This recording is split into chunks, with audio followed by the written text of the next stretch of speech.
Film ochmoqchi bo'lgan ko'pchilik biznesmenlarning biridan savollar. MChJ otib ochilmi yoki xususiy korxonami? Bu narsa yuridik shaxsning tashkiliy huquqiy shakli deb nomlanadi. Aslida hozirgi kunda 7 dan ortiq tashkiliy huquqiy shakl mavjud.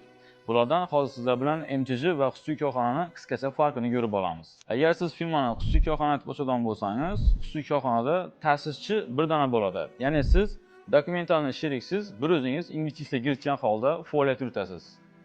Xususiy korxonaning minus taraflaridan biri, agar xususiy korxona balansindagi aktivlar majburiyatlarni qoplab bilmaga yetmay qolsa, u holda korxona majburiyatlarini qoplash uchun ish ta'sischining nomidagi shaxsiy mol-mulkka qaratilishi mumkin. MChJda ta'sischilar soni, ya'ni sarmoya kirituvchi shaxslar bir donadan 50 donagacha bo'lishi mumkin. MChJda korxona balansindagi aktivlar majburiyatlarni qoplab bilmay qoladigan bo'lsa, u holda MChJning qarzlarini ta'sischilarning shaxsiy mulkina daxli yo'q bo'ladi.